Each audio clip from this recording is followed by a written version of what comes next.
He who keeps silent in the face of evil is an accomplice to that evil. Hello everybody, good morning, good afternoon, good evening, depends on where and how you are hearing me. So as the matter is right now, you people remember that time when Soyinka protested in 2014. Una remember say one bag of garri that time was 12,000. And if you check around, one pint of garri that time was just 300 naira.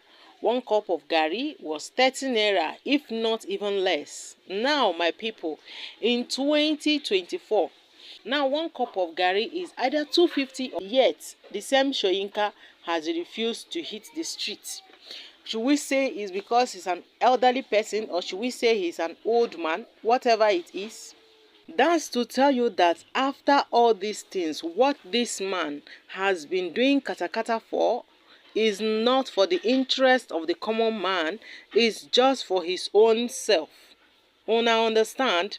So, my people, as it is like this now, Wole Soyinka will never enter the street for anybody, because his friend and brother is the president of Nigeria.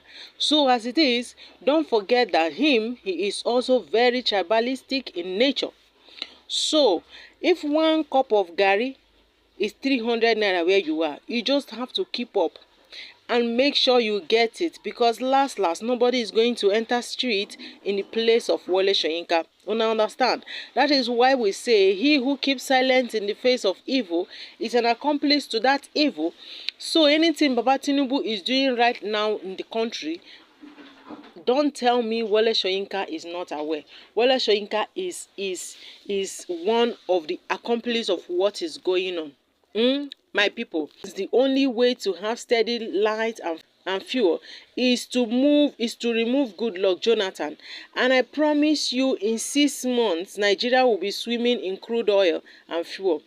Buhari will pay you all 5,000 monthly for being jobless. Abi, now our youth will be gainfully employed with our 3 million jobs a year. My people, this was something Bola Tinubu promised Nigerians in the year 2014 when Goodluck Jonathan was ruling.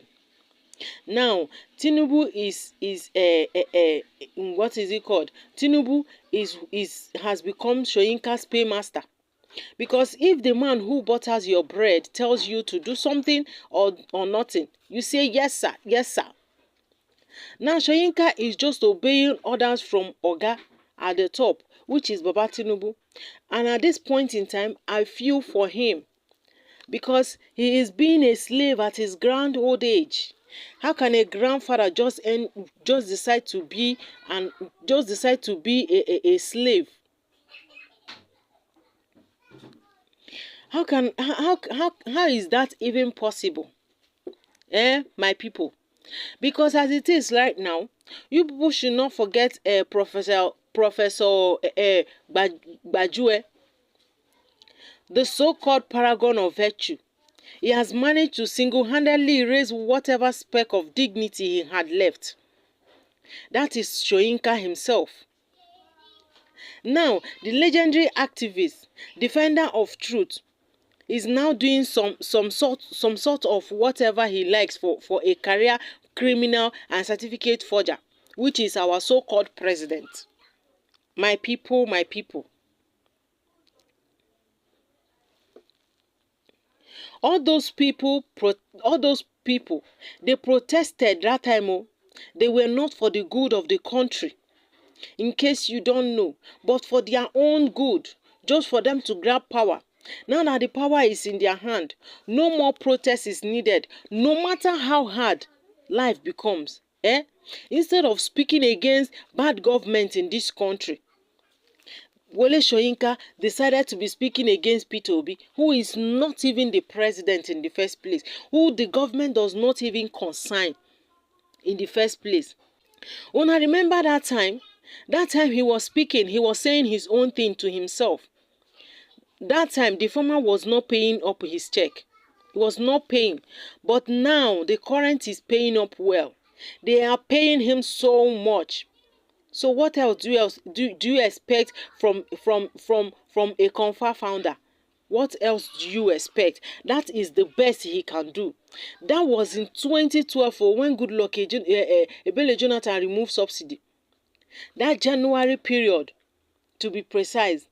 Now the prof is yet to make comment as that time he promised when he visited Bath last year. Prof, this administration is now 1 year. We are still waiting for your comment. Instead of you to redirect your energy to Baba Tinubu that is making the citizens of the country to be increasing foodstuffs every now and then. Who is the president? You are busy facing Peter Obi. Peter Obi that is not even the business of this country. Peter Obi that nothing concerns with everything that is happening in this country. See, Nigerians, if you want to check it, you will just understand that one day, if an Igbo man was the president, they would have all hit the streets. Since it's not an Igbo man that is the president, everybody will enjoy it and have the peace that they require. I'm not talking about this because before they will say it's tribalism, you're bringing tribalism. The Yorubas are not talking. They are the one in charge of the government right now. Everything is falling apart. But during Jonathan's government, both Wole Soyinka, Yoruba pastors, and their traditional rulers, all of them came out against Jonathan. Today, they are so quiet. They are not even saying. This is the question I have always been asking myself. Even Tinubu that led the protest has been given the power. Things went from bad to worse than it used to be. Yet, Soyinka's pen has finished too. He doesn't have letter to write again. Abi, the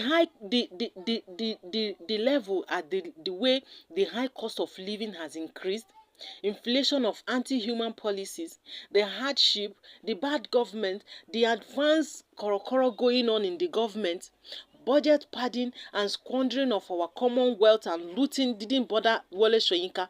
What bothered him is Peter Obi and 2027 election. And somebody will say he needs respect. Somebody will say he deserves respect. I no wan talk. If I talk now, una go say I no get respect for elderly people. Put your comment at the comment section till I come your way again. If you know say you never subscribe to this channel, please do well to subscribe. Una bye.